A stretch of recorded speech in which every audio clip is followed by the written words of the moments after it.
vou recordar, até porque a participação na última aula foi relativamente reduzida, vou então rever a questão da ruptura por corte nos maciços terrosos, que é um assunto delicado e que é importante para nos prepararmos depois para as 3 últimas semanas após o Natal. Então vamos lá ver. Portanto, estes primeiros slides são uma revisão da aula passada. O que é que nós tivemos a ver? Portanto, o carregamento à superfície de um maciço terroso. Reparem, carregamento numa área limitada, o carregamento que a gente classifica de não confinado, não é? Vamos simplificar, vamos imaginar que o nível freático está profundo e, portanto, vamos selecionar aqui um pontinho onde a pressão da água nos poros é 0 e, portanto, as tensões totais e efetivas são iguais, está bem? Nós temos aqui as tensões efetivas de repouso, sigma linha V0, sigma linha H0, vamos carregar à superfície, o incremento da tensão vertical vai ser maior que o incremento da tensão horizontal, nós estamos a carregar à superfície, estamos a carregar na vertical, está bem? E, portanto, as tensões efetivas vertical e horizontal vão crescer a partir do seu valor inicial, com estes 2 incrementos, que vão crescer à medida que cresce a sobrecarga aplicada à superfície, está bem? Eu escolhi, de propósito, um ponto P, digamos, debaixo do eixo de simetria da área carregada. Portanto, sendo assim, as tensões incrementais são puramente normais, ou seja, não tenho tensões tangenciais, quer no plano horizontal, quer no plano vertical, e, portanto, posso dizer que a tensão vertical vai manter-se a tensão principal, a maior tensão principal, e a tensão horizontal vai manter-se a menor tensão principal. Lembram-se a noção de tensões principais como tensões que são puramente normais ao plano onde atua. Está bem? Pronto. Temos aqui o círculo de Mohr representativo do estado de tensão de repouso, no diagrama sigma linha tau. Reparem, no círculo de Mohr, cada ponto do círculo de Mohr representa a tensão num plano.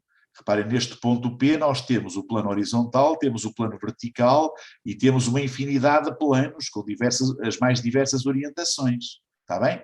Cada plano no ponto P, a sua tensão corresponde a um ponto do círculo de Mohr. Há 2 planos onde o tau é 0, que é precisamente o plano horizontal onde atua a tensão vertical, a maior tensão principal, e o plano vertical onde atua a tensão horizontal, onde o tau é 0. Em qualquer outro plano que não seja o plano vertical e horizontal, qualquer outro plano com certa inclinação, eu já tenho então tensões tangenciais diferentes de 0. Está bem? Pronto. Se eu agora então carregar à superfície, imaginando que estou a carregar com escalões de carga de igual grandeza, eu passo deste estado de tensão para sucessivos estados de tensão que eu represento aqui com o círculo de Mohr amarelo, verde e vermelho. São 3 incrementos por hipótese de igual valor. Portanto, reparem, a tensão vertical cresceu isto do estado de repouso com o primeiro incremento, cresceu a mesma coisa com o segundo incremento, a mesma coisa com o terceiro, e as tensões horizontais cresceram igualmente com o primeiro incremento, com o segundo e com o terceiro.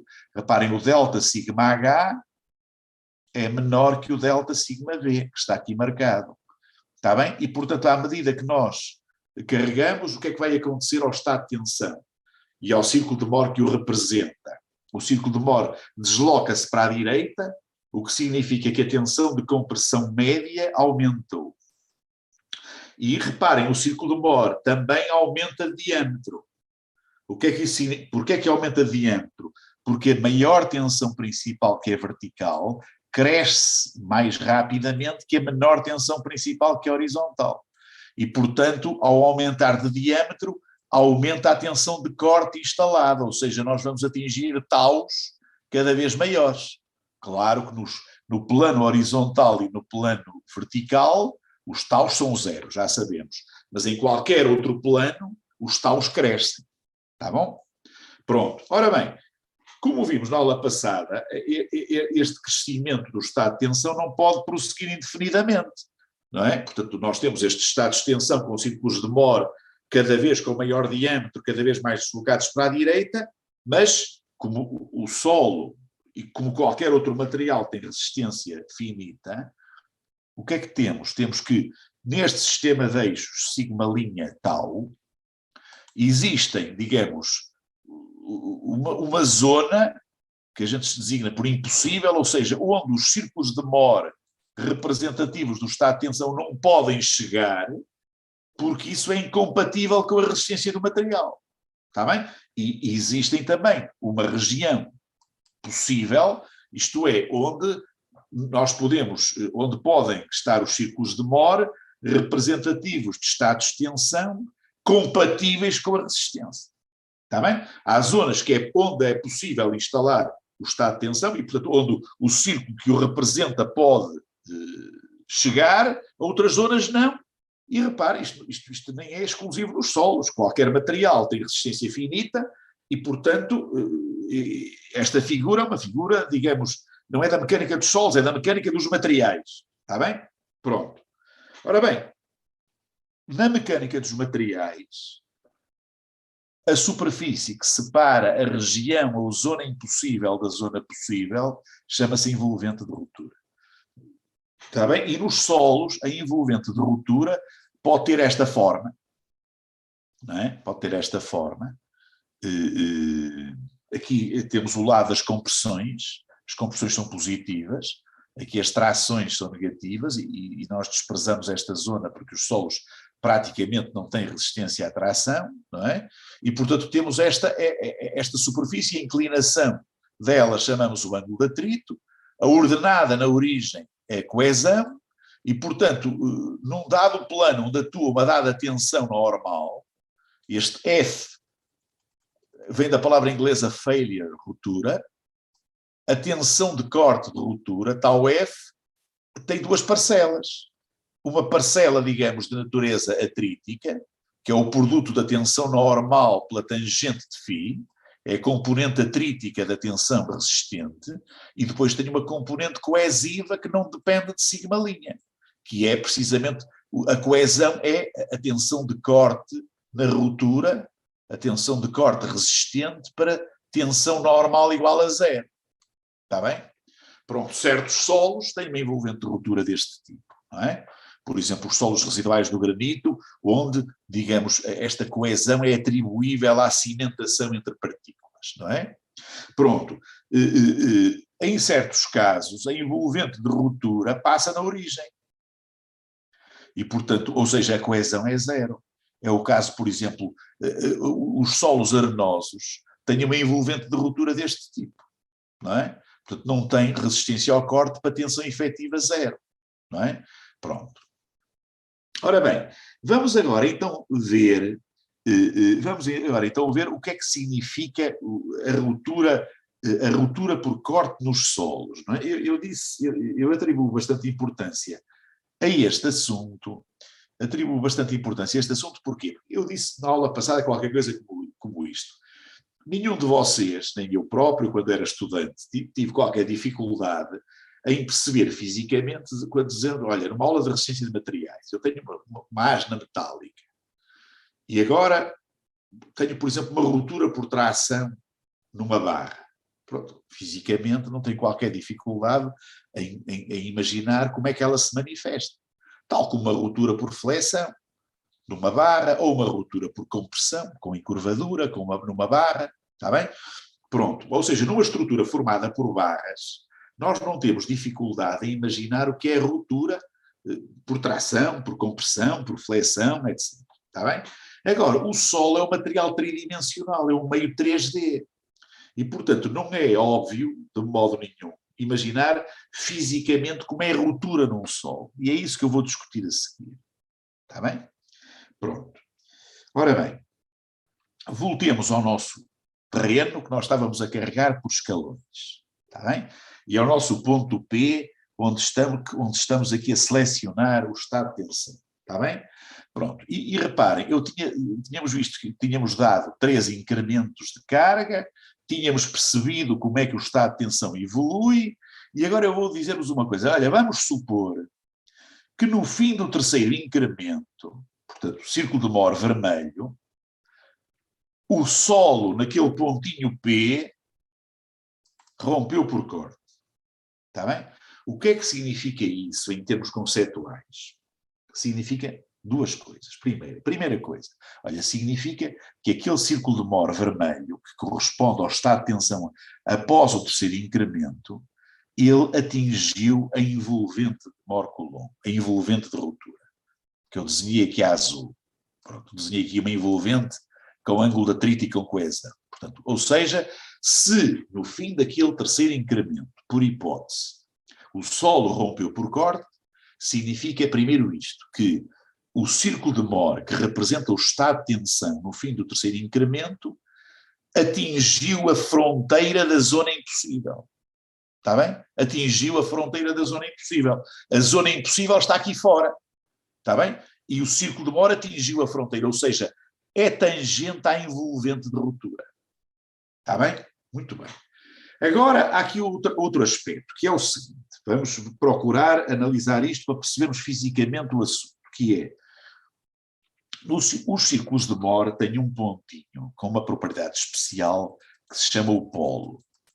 Se eu unir este ponto a este, e este ponto é o ponto da tua atenção vertical, e, portanto, o ponto representativo da tensão no plano horizontal, no ponto P, se eu unir o polo com este ponto, obtenho realmente um segmento de reta com orientação do plano cuja tensão é representada por este ponto. E aliás, é por isso que eu posso dizer que este é o polo, não é? Porque unindo este ponto com este, obtenho o segmento de reta horizontal, ou seja, um segmento de reta com orientação do plano cuja tensão é representada por este ponto. Então, se eu unir o polo aos pontos de tangência da envolvente de ruptura, eu tenho a orientação dos planos, que são dois, este e este, unindo o polo com os pontos de tangência, obtenho os planos onde o solo no ponto P rompeu por corte. Ora, reparem este plano aqui, com esta orientação. E vamos agora para o ponto P. No ponto P, eu agora tirei o desenho para este lado para se ver melhor. No ponto P existe um plano com esta orientação, está bem? Onde a tensão normal, que é a abscissa deste ponto, a tensão tangencial tal é ordenada deste ponto, e naquele plano o sigma e o tau estão relacionados pela equação da envolvente de Moore-Coulomb. E, portanto, na prática atingiram a relação limite. Na prática temos ali um plano de deslizamento, porque a tensão atingiu, na prática, a relação limite, atingimos a relação limite entre o tau e o sigma. Está bem?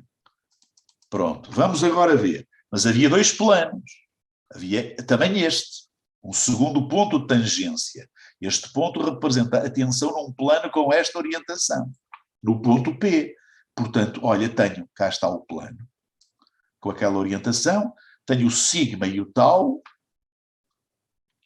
que são as coordenadas deste ponto, e este sigma e o tau, neste plano, aqui, estão também relacionadas pela equação da envolvente Moore-Coulomb e, portanto, esgotou-se a resistência ao corte neste plano, como nestes dois. Portanto, vamos ver, então, o que é que significa dizermos que para um determinado incremento o solo no ponto P rompeu por corte. Significa duas coisas. A linha A significa que o círculo de Moore, que representa o estado de tensão para aquele incremento, atingiu a fronteira da zona impossível. Isto é tangente à envolvente de ruptura. A linha B, há dois planos, só dois, onde realmente a ruptura se deu. Com esta orientação, e nesses dois planos, o sigma e o tau atingiram a relação limite. E estes dois planos, digamos, temos um deslizamento iminente, digamos assim. Reparem, talvez e isto vos ajuda a compreender uma coisa. Vamos aqui para mostrar os resultados de ensaios. Vocês, imediatamente a seguir ao Natal, vão observar este ensaio, o ensaio triaxial, uma célula triaxial, em que nós temos aqui o provete cilíndrico de solo, envolvido por uma membrana de borracha impermeável. Está bem? Metemos-lo dentro desta campânula de vidro. Aqui, à volta da amostra, temos água sob pressão, cuja pressão nós controlamos completamente, e depois vamos carregar a amostra na vertical, através de uma peça que passa pela tampa da célula. E, portanto, reparem, no ensaio o que é que temos? Temos a tensão horizontal constante na amostra, que é a pressão da água que existe aqui. Sigma H constante. E o sigma V? O sigma V é, em cada momento, a tensão, a pressão da água na câmara, que também atua não só lateralmente como em cima da amostra, a pressão da água, mais o valor desta força crescente a dividir pela área da base. Está bem? Ok? E, portanto, reparem que como é que a amostra se vai deformar? A amostra deforma-se, olha, desta maneira. Eu tenho aqui a amostra, antes de ser introduzida na câmara, ela depois vai ser envolvida por uma membrana de borracha. Ok? Está bom? E ela, carregada com tensão horizontal constante e tensão vertical crescente, fica com este aspecto de barril. E reparem, vemos aqui o plano de ruptura que falamos. Com aquela orientação. Portanto, mobiliza-se a resistência ao corte no solo através de um plano que tenha uma orientação do tipo daquela que vimos. Aqui. Mas perguntaram vocês, mas, professor, há bocado falou em 2 planos. Falei, sim, senhor. Às vezes não se consegue ver os 2 planos. Aqui consegue-se só ver um. Mas olhem aqui outro ensaio. Não estamos ainda a ver a amostra, porque a amostra ainda tem aqui a membrana de borracha. Já estamos a desmontar a amostra depois dela sofrer ruptura. E reparem, vemos ali os 2 planos. Está bem? Vemos ali os 2 planos de ruptura. Ok? Muito bem. Portanto, vocês estão a perceber, então, que isto joga o conceito teórico dos ciclos de Moore, joga com a evidência física dos ensaios. Ok? Está bom? Pronto. Mas agora voltemos para o campo. E há aqui uma pergunta para terminar a revisão da aula passada. Também é uma questão sensível, que é, olha, então vimos, o ponto P sofreu ruptura. E, portanto, tenho aqui 2 planos, este e um outro assim, onde o tau e o sigma atingiram a relação limite. Está bem? Pronto. Tal como vimos no provete de ensaio. E agora eu pergunto assim, o que é que acontece se depois do ponto P ter sofrido ruptura por corte, aplicarmos um novo incremento igual aos anteriores? Ou seja, poderemos continuar a carregar o solo sem alguma coisa de catastrófico? Está bem? Discutimos isso na aula passada.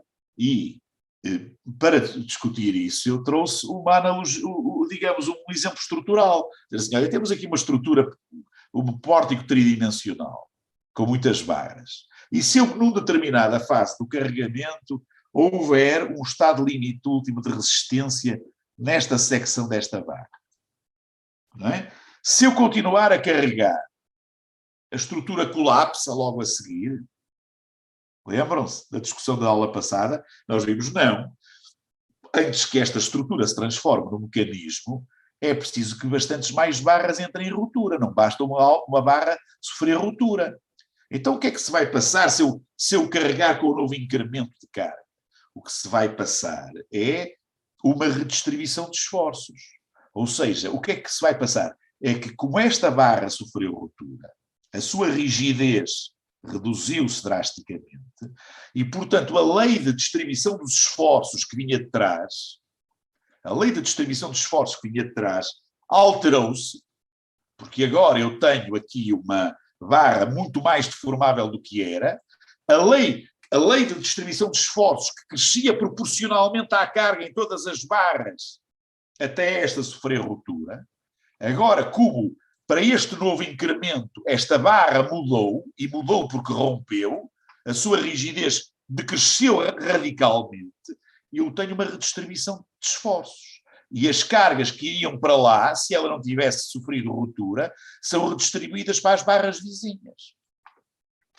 E se eu continuar a carregar, haverá uma segunda barra, uma terceira, uma quarta que sofre ruptura, até que muito depois haverá a formação de um mecanismo e o colapso. Está bem? Ou seja, como vocês estão a ver, numa estrutura altamente hiperstática, entre a primeira ruptura local e o colapso pode ir uma grande distância. Ok? Olha, no solo é uma coisa parecida. Uma coisa é a ruptura num ponto. Mas eu, para ter uma ruptura global, eu preciso de ter ruptura ao longo de toda uma superfície que contenha uma massa de terras, ok? Onde, então eu irei passar de ter uma ruptura pontual, digamos, para uma ruptura global, para um colapso. Estão a ver a ideia? Portanto, reparem o seguinte, é que na câmara triaxial é evidente que o provete rompeu, porque não tem capacidade, aqui na câmara triaxial, eu não tenho capacidade de redistribuir cargas, não é? Agora, tenho um provete isolado e, portanto, quando ele rompe. Mas reparem, no campo, este elemento está na vizinhança de outros e, portanto, o que é que acontece? A partir do momento em que o solo rompe no ponto P, o que é que se vai passar? O solo no ponto P fica muito mais deformável, porque há ali dois planos de escorregamento. E então as tensões que iriam para lá, se ele não tivesse rompido, são redistribuídas para a vizinhança. E, portanto, a partir do ponto P, a ruptura vai irradiar, tal como na nossa estrutura. Ok? E depois, muito depois, é que teremos então a ruptura global. Ok? Portanto, isso ajuda-nos a perceber que um maciço terroso funciona como uma estrutura altamente hiperstática. Ok? Pronto, esta discussão é uma discussão a que eu atribuo bastante importância, porque estes assuntos da ruptura num meio 3D não são nada óbvios. Está bem? Não são nada óbvios. Ok? E, portanto, eu acho que com esta analogia estrutural vocês conseguem perceber, não é? Portanto, havendo uma primeira ruptura no solo, significa que naquele elemento de solo, o solo passou a ser muito mais deformável do que era antes. Então, se eu continuar a carregar, as tensões que iriam para lá passam parcialmente redistribuídas para a vizinhança, tal como na estrutura, até se formar um mecanismo, uma superfície de escorregamento. Ok? Pronto. Então, isto encerraria a primeira parte da aula e iríamos passar agora para uma segunda parte. Se algum dos colegas que me está a ter a paciência de me ouvir quiser levantar alguma questão, agora seria a altura oportuna. Está bem?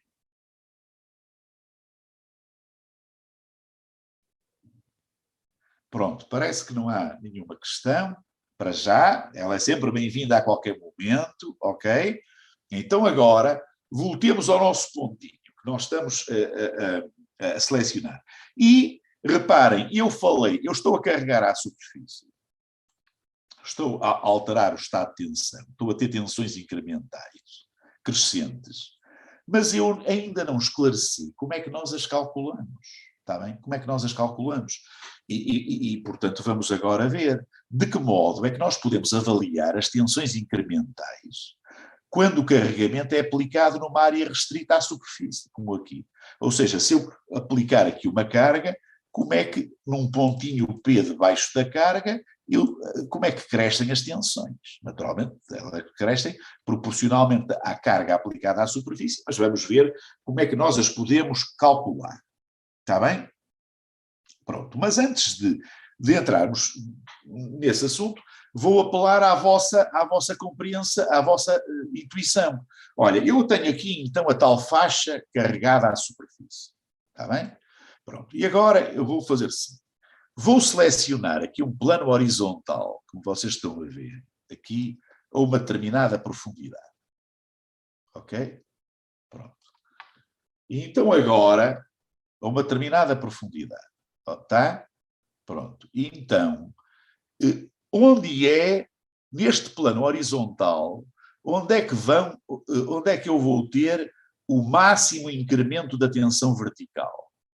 Está bem? Portanto, quando eu carrego à superfície, neste plano horizontal, debaixo da superfície, em que ponto é que eu vou ter o maior crescimento da tensão vertical? Alguém quer ajudar? Eu não estou a ver os vossos nomes, não sei porquê agora, também não quero complicar aqui. Algum dos colegas, neste plano horizontal, onde é que eu vou ter o maior incremento de tensão vertical? Onde será? No centro da camada. Onde? No centro. No centro, exatamente, no centro.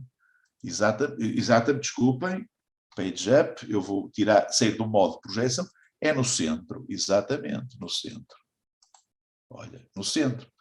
E reparem, e agora eu posso, e à medida, reparem, eu agora posso até desenhar isto, eu agora, à medida que me vou afastando do centro, vou ter tensões progressivamente decrescentes que tendem para zero com X. E para este lado, uma coisa absolutamente simétrica. Não é? Está bem? Simétrica. Se eu não desenhei assim muito bem, mas vocês percebem, ou seja, as tensões são máximas debaixo do centro da área carregada e quando o X tende para mais ou menos infinito, as tensões tendem para zero, as tensões incrementais. Tem lógica, não é?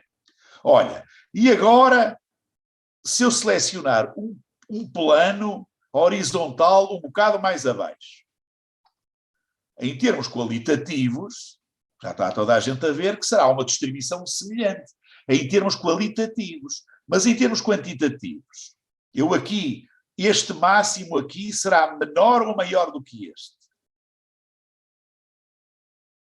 Reparem, estou a falar das tensões incrementais, este máximo aqui como é que será? Em termos comparativos com este, será maior ou igual ou menor? Vai ser maior. Menor. Menor. Vai ser menor. Porque, reparem, porque ele vai decrescer com o Z, tal como ele tende para, tal como as tensões incrementais tendem para zero com o X, elas tendem para zero com o Z. E, portanto, reparem que eu não estou a falar do valor absoluto da tensão, estou a falar do incremento. Claro que a tensão de repouso vertical aqui é maior do que é aqui, porque estou mais profundo. Eu estou a discutir o incremento. Portanto, eu vou ter aqui um gráfico em termos qualitativos, semelhante ao de cima, mas com valores mais reduzidos. Com valores mais reduzidos que os de cima. Olha, eu vou ter uma coisa destas. Desculpem, não é nada, vou ter uma coisa destas. Pronto, vou ter uma coisa destas. Não é? A gente chama-lhes os sinos, é uma distribuição em forma de sino. Portanto, debaixo do eixo da área carregada, as tensões incrementais são máximas, elas tendem para zero para a esquerda e para a direita, mas tendem a reduzir-se também progressivamente com a profundidade. Não é? Na prática, elas tendem para zero com o X e com o Z. Não é? Não falo no Y, porque o Y, nós estamos aqui num estado plano de deformação e, portanto, esta figura repete-se para qualquer plano vertical perpendicular ao eixo dos Y, para qualquer plano vertical paralelo ao da figura. Está bem? Estão a ver a ideia? Ok. Mas então agora, ok, a nossa intuição já funcionou. Ok? Mas agora mantém-se a questão. Como é que eu calculo estas tensões? Está bem? Ora, estas tensões são avaliadas através de soluções analíticas desenvolvidas pela teoria da elasticidade. Está bem? O que é a teoria da elasticidade? A teoria da elasticidade é, olha, de uma forma simplificada, é a resistência de materiais para meios 3D, para meios tridimensionais. Pronto, vocês estudaram a resistência de materiais e quase todas as soluções da resistência de materiais que vocês estudaram eram aplicadas a barras. Está bem? A teoria da elasticidade é uma resistência de materiais para meios tridimensionais. Nós vamos admitir aqui um plano horizontal, não é? Que corresponde à superfície do terreno. E vamos admitir que abaixo desse plano horizontal existe um meio elástico semi-indefinido, isto é, que se prolonga infinitamente para baixo. Semi porquê? Semi porque não se prolonga para cima, não é? Ele só existe debaixo deste plano para baixo. Um meio elástico semi-indefinido e homogéneo que nós vamos carregar. Não é? Imaginem este problema. Foi o primeiro a ser tratado pela teoria da elasticidade. Eu tenho um plano horizontal que pode corresponder à superfície do meu terreno. E vou aplicar uma carga concentrada à superfície. Está bem? Imagino aqui um sistema de eixos. Imagina aqui um sistema de eixos. O eixo do X, o eixo dos Y e o eixo dos Zs. Ok? Muito bem. E agora, eu quero saber qual é, por causa da aplicação desta carga, quais são as tensões incrementais num ponto P de coordenadas x, y e z, sendo a origem do sistema de eixos o ponto de aplicação da carga. Para este ponto P com coordenadas x, y e z, olha, por exemplo, qual é o incremento da tensão segundo o z, segundo o x e segundo o y, por exemplo. Olha, a solução para este problema devemos-la ao nosso colega engenheiro matemático Lucinesque, que é um engenheiro matemático francês do século XIX, que desenvolveu uma solução para este problema, a carga concentrada à superfície do terreno. Pronto. Isto é um problema axissimétrico, há um eixo de simetria, há um problema simétrico em relação à reta vertical da aplicação da carga, suporte da carga. Ele resolveu o problema em coordenadas polares. Temos aqui a tensão vertical, segundo o Z, a tensão radial, segundo o raio, e a tensão circunferencial. Pronto, e temos aqui as tensões incrementais no ponto P. Pronto.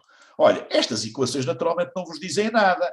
Deixem-me só chamar-vos a atenção do que é que lá aparece. Reparem, as tensões incrementais, delta sigma Z, delta sigma R, delta sigma θ, estas três tensões, e dá aqui uma de corte, induzidas por esta carga incremental, olha, nelas aparece sempre a carga. Ou seja, elas são diretamente proporcionais à carga. Estamos no domínio da elasticidade, o que significa que as tensões incrementais crescem diretamente proporcional à carga aplicada à superfície. E o que é que mais aparece aqui? Olha, Z grande, Z pequeno, R pequeno e R grande posicionam-nos este pontinho em relação ao ponto de aplicação. Então aparecem aqui R grande, Z pequeno, R pequeno, pronto, elas aparecem aqui. Portanto, ou seja, já estão a ver que as tensões incrementais dependem de quê? Da posição do ponto, da carga aplicada, são diretamente proporcionais à carga aplicada, e aparece aqui o coeficiente de Poisson do meio para certas tensões. Para certas tensões aparece-nos aqui o coeficiente de Poisson. Está bem? Pronto. Esta foi um marco importante, foi a primeira solução desenvolvida pelo nosso colega Lucinesque. Vamos voltar ao Lucinesque no segundo semestre, devemos outras coisas na mecânica dos sólidos. E então, olha, isto depois da primeira solução, isto foi os matemáticos, engenheiros franceses do século XIX, começaram a tirar os coelhos da cartola. Ou seja, por exemplo, por integração desta solução da carga pontual, logo a seguir surgiu o Flamand, colega do Lucinesque, francês também, a solução das tensões incrementais para uma carga que a gente designa por uma carga tipo carga de cutelo, não é? Agora uma carga linear, uma carga distribuída ao longo do eixo dos Y, está bem? E temos aqui o delta sigma X, o delta sigma Z, etc., num pontinho aqui. Ok? Pronto. Depois, a partir também desta solução do Boussinesq, por integração, chegaram a uma solução, olha, tensões incrementais debaixo de uma área circular carregada. Olha, isto agora começa a ter interesse, ok? Isto pode ser, por exemplo, uma fundação de forma circular, pode corresponder a um depósito, a um reservatório cilíndrico, tensões aqui de baixo. Pronto. Integração a partir das soluções anteriores. Ok? Olha, a partir da solução do Flamand, por integração segundo o X, passa-se desta carga de cutelo para uma carga deste tipo. Para uma carga agora distribuída numa faixa finita segundo X. Pronto. A tal faixa infinita que nós vínhamos tratando. Temos aqui expressões analíticas. Isto tudo no domínio da elasticidade. Está bem? Pronto. Cá está. Estas figuras que eu há bocado vos mostrei,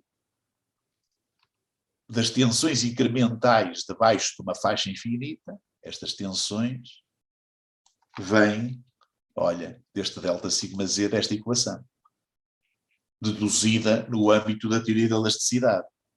Ok? Pronto. Aqui os chamados sinos de tensões.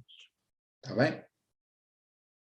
Pronto. Ou seja, reparem que isto é uma hipótese simplificativa, que na prática nós estamos a admitir que estamos a carregar a superfície do terreno e daqui para baixo, na prática, o terreno se comporta como um meio elástico linear e, portanto, as tensões incrementais que eu vou ter são as tensões que eu teria num meio elástico carregado desta forma. Está bem? Há aqui uma simplificação, mas estudos de detalhe mostram-nos que a aproximação é bastante razoável na maior parte dos casos. Pronto, eu agora vou mostrar-vos uma figura, que é uma figura muito conhecida, que portanto, todos os engenheiros que já estudaram mecânica de solos, olham para esta figura com certo carinho, porque é uma figura muito familiar. Não é? Nós chamamos esta figura os bulbos de tensões verticais, não é? E, portanto, qual é o significado desta figura? Eu tenho aqui uma faixa infinita carregada uniformemente. Isto corresponde a um carregamento deste tipo. Está bem? Finita segundo o X, infinita segundo o Y. Está bem? Pronto. Sendo o eixo dos Y, sendo o eixo dos Y, este eixo, perpendicular à figura, está bem? Este é o eixo dos Y, tá? Portanto, eu tenho este problema, este carregamento, ok? Então, o que é que me dá esta figura? Cada uma destas linhas, que formam o chamado bulbo, são linhas de igual incremento da tensão vertical, ou seja, neste ponto, neste, em qualquer outro ponto desta linha, olha, a tensão vertical cresce 10% do que eu carreguei aqui. Ok? Esta linha é a linha lugar geométrico dos pontos onde a tensão vertical cresce 20%, 30%, 40%, etc. Está bem? Portanto, reparem que esta linha, o que é que nos mostra? Mostra-nos uma coisa que já vimos há bocado, que é, reparem, imaginem que eu estou debaixo do eixo da área carregada. À medida que eu vou descendo, reparem, à medida que eu vou descendo, à medida que o Z aumenta, as tensões incrementais são cada vez menores. Está bem? Eu aqui tenho entre 100% e 90%. Olha, eu aqui tenho esta é a linha dos 40%, entre 40% e 30%. Aqui tenho entre 30% e 20%. Aqui tenho entre 20% e 10%. Daqui para baixo tenho menos de 10%. Está bem? Portanto, aquela tendência que nós tínhamos identificado há bocado, à medida que eu desço, as tensões incrementais são cada vez menores, está aqui representada no lobo de tensões. À medida que eu desço, eu passo da linha dos 90 para os 80, 70, 60, por aí abaixo. Está bem? E agora, se eu selecionar um dado plano horizontal, vamos ver que aquela tendência que nós identificamos anteriormente, para um dado plano horizontal, as tensões decrescem com o afastamento do eixo, vamos verificar isso. Olha, vamos considerar um plano horizontal a esta profundidade. E o próximo slide é um zoom desta zona. Está bem? Esta é a linha dos 10%. Cá está a profundidade B, reparem, profundidade B. A linha mais de fora é a linha dos 10%. Eu vou mostrar um zoom daqui. Pronto, então reparem que eu aproximo-me do eixo, cruzo a linha dos 10%. Portanto, eu aqui tenho menos de 10%, chego aos 10%. Ok? Pronto, se eu me aproximar um bocadinho, eu aqui estou acima de 10 e abaixo de 20. Ao chegar aqui, tenho um incremento de 20%. Está bem? Se eu me aproximar, estou acima dos 20%. Se eu chegar aqui, tenho 30%. Se eu me deslocar um bocadinho mais para a esquerda, vou cruzar a linha dos 40%. Mais um bocadinho para a esquerda, cruzo a linha dos 50%. Olha, no eixo, eu estou abaixo da linha dos 50% e acima da linha dos 40%. Estou mais ou menos nos 55%. E, portanto, se eu aqui tenho 10, 20, 30, 40, 50, 55, eu posso desenhar aquela linha que já tínhamos desenhado há bocado por intuição. Ok? Posso desenhar aquela linha que eu tinha desenhado há bocado por pura intuição, com a vossa ajuda. Está bom? Ok? Portanto, reparem que os bulbos de tensões concentram-nos esta coisa. E agora reparem, imaginem que eu agora vou selecionar um plano mais abaixo. Está bem? Pronto, reparem que eu vou ter uma coisa parecida com esta, mas valores menores, reparem. Eu aqui tenho 10, a linha dos 10%, cruzo a linha dos 10%, aqui cruzo a linha dos 20%, aqui cruzo a linha dos 30%, e aqui, olha, no eixo, estou um bocadinho acima dos 30%, mas muito abaixo dos 40%, estou aqui para aí nos 31%. E, portanto, se eu agora desenhar isto à escala, tenho um diagrama deste tipo, similar a este, mas para valores menores. Está bem? Ora, estão a ver, portanto, a utilidade, digamos, do bulbo de tensões. Ele dá-nos, na prática, estas tendências que já tínhamos visto. Quer dizer, o bulbo de tensões, a gente olha para ele, e agora, depois desta conversa que vocês assistiram, vocês olham para o bulbo já como se costuma dizer, com olho clínico, está bem? O que é que o bulbo nos mostra? Mostra-nos que as tensões incrementais reduzem com a profundidade, à medida que eu desço em profundidade, as tensões incrementais reduzem-se, e à medida que, para uma dada profundidade, à medida que eu me afasto do eixo, as tensões incrementais também se reduzem. Está bem? Portanto, o bulbo é uma figura, esta figura é uma figura importante, porque, por assim dizer, quando nós olhamos para ela, depois de termos interpretado, ela confirma a nossa intuição. Mas não é só útil por causa de confirmar a nossa intuição. É útil porque, na prática, nos dá valores quantitativos das tensões incrementais para determinadas profundidades, como estamos a ver aqui. Está bem? Ora bem, só mais agora aqui uma questão. Portanto, este bulbo que eu vos mostrei, é para uma faixa infinita, para aquele carregamento em que eu tenho uma dimensão finita segundo o x, mas infinita segundo o y. Está bem? E existem figuras similares agora para valores finitos segundo o x e segundo o y. Não é? Olha, eu vou mostrar-vos aqui o bolo de tensões, por exemplo. Agora, isto é o bolo de tensões para uma área circular, ou seja, eu tenho, segundo o x e segundo o y, a mesma dimensão, b, que será o diâmetro da área circular. Está bem? Há bocado o b era a largura da faixa.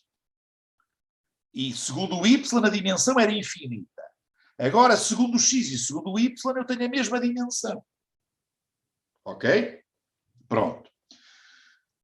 Em termos qualitativos, a interpretação mantém-se.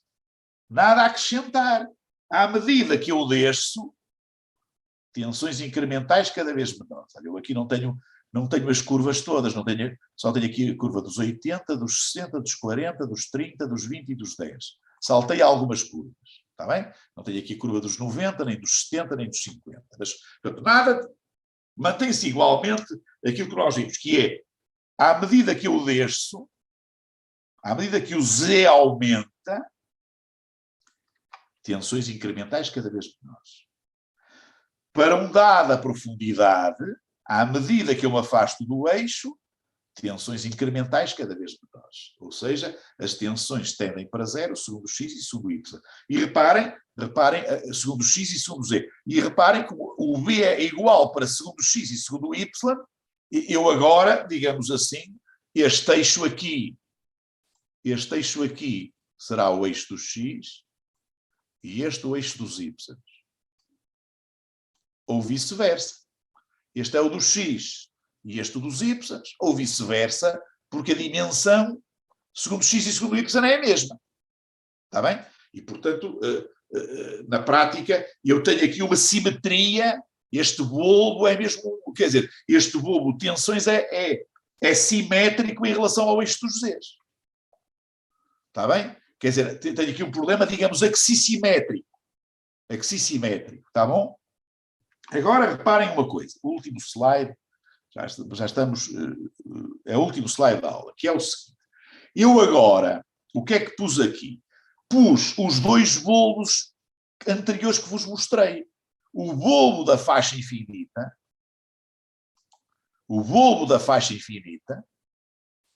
ok? Aqui em que eu tenho a dimensão segundo y infinita, e agora o bolo da área circular, em que eu tive a preocupação de pôr a dimensão transversal aqui igual a esta dimensão. Portanto, a escala é a mesma. Ok? Simplesmente eu aqui, a dimensão perpendicular à figura é infinita, aqui a dimensão perpendicular à figura é igual a esta, porque se trata de uma área circular. O que é que nós olhamos para lá podemos ver? Olhem para a linha dos 10%.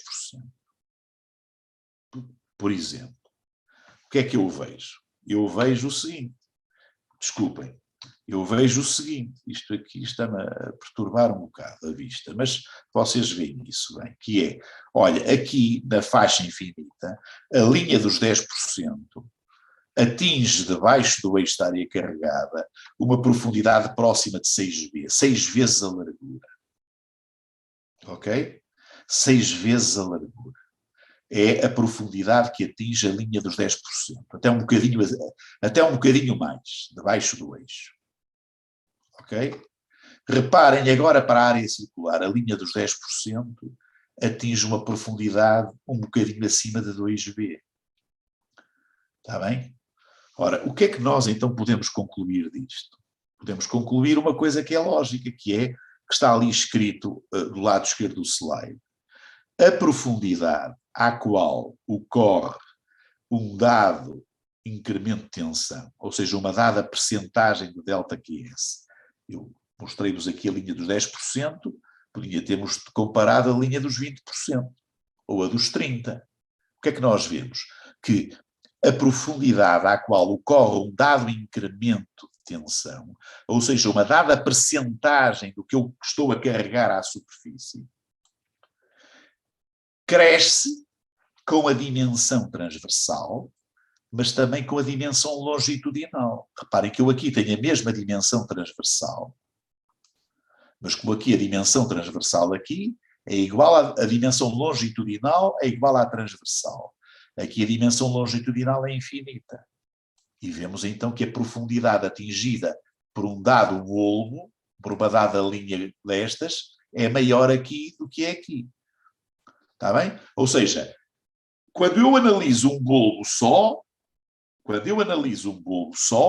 eu digo, como isto é tudo proporcional a B, digo assim, quanto maior for o B, maior é a profundidade atingida por uma dada destas linhas. Está bem? Portanto, porque isto é tudo proporcional a B. E agora, esta figura mostra que quanto maior for, na prática, a dimensão longitudinal, que a gente entende, costumamos usar a letra maiúscula L, isto é, neste caso, o L igual ao B. Neste caso, o L é igual a infinito. Vocês veem que a profundidade atingida é maior. Está bem? Pronto, reparem que, e qual é a importância disto na engenharia? É grande, porque reparem, estudamos uma sensibilidade, quer dizer assim, olha, eu, por exemplo, olha, tenho uma sapata circular ou uma sapata quadrada. A sapata tem 2x2, por exemplo. Olha, o que é que eu vejo? Olha, eu a uma profundidade superior a 2b, uma profundidade superior, por exemplo, a 4 metros, as tensões incrementais que lá chegam são tão pequeninas, uma percentagem tão pequenina do que eu carrego à superfície, que o terreno que lá existir a essa profundidade quase não conta para a resposta da fundação. Está bem? Se a fundação tiver um grande desenvolvimento, para uma dada largura, um grande desenvolvimento longitudinal, estamos a ver que a espessura do terreno, que é importante para a resposta da fundação, é muito maior. Está bem? Estudamos sensibilidade, na prática, para o volume e para a profundidade do solo que nós vamos carregar e que solo esse que é relevante para a resposta da fundação, em particular, por exemplo, para as deformações, para o assentamento. Estão a ver? Relevante porquê? Porque se a uma dada profundidade as tensões incrementais já são muito pequeninas, digamos, as deformações também vão ser muito pequeninas e essa profundidade acaba por ser pouco relevante para a resposta. É nos horizontes onde as tensões incrementais são relativamente altas que se joga o essencial da resposta. E, portanto, é nessas profundidades que o solo é mais relevante. Está bem? E, claro, reparem que isto são soluções gerais, porque é tudo proporcional a B. Portanto, este B pode ser uma qualquer dimensão. É a dimensão real da nossa fundação. Está bem? Pronto, eu peço desculpa, acabei por demorar mais 2 minutos. Peço desculpa desta demora. Despeço-me de todos. Até amanhã. Espero que desejo-vos sorte para o teste amanhã. Aguardo uma participação numerosa no teste amanhã. E desejo-vos um Feliz Natal com muita saúde. Bem precisamos todos. Tenham cuidado e um feliz ano novo. Um abraço para todos. Obrigado. Pronto, e ficarei aqui mais uns minutos, caso algum de vocês queira levantar alguma questão. Um abraço para todos, então. Obrigada. Diga.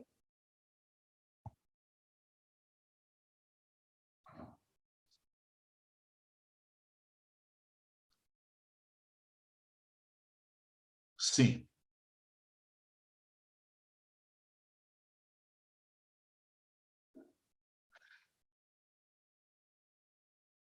Exatamente. Sabe porquê? Olha, eu não estou a ver como é o seu nome. Leonardo. Leonardo, agradeço muito a sua questão. É que repare, naqueles problemas da folha 4, e que vocês, aliás, vão resolver no exercício amanhã no teste, a área carregada à superfície é infinita. Está bem? Na prática, a área carregada à superfície é infinita. Ora, se a área carregada à superfície for infinita, em qualquer ponto debaixo da superfície, a tensão vertical cresce o que eu carreguei à superfície. É como se a natureza tivesse depositado uma camada em toda a superfície. Está a ver? Portanto, para aí não há bobos tensões. Se a área carregada à superfície for infinita, se eu carrego à superfície com 100, em qualquer ponto de baixo, a tensão vertical cresceu 100. Ok? Isto aplica-se a problemas que, como você imagina, são muito mais realistas, em que eu tenho áreas finitas carregadas. A dimensão, pelo menos uma das dimensões da área carregada, é finita.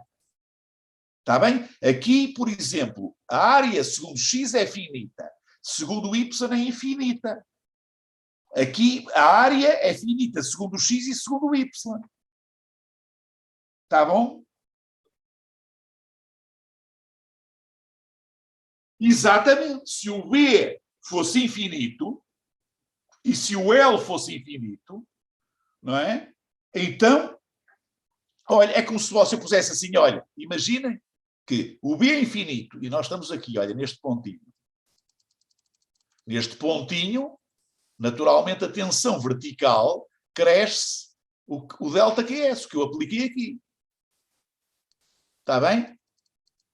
Se o B for infinito em relação ao meu Z, eu para aqui, para um Z aqui, a tensão vertical cresce que eu apliquei. Mas isto, estas soluções são para quando nós carregamos em áreas que têm dimensão finita à superfície.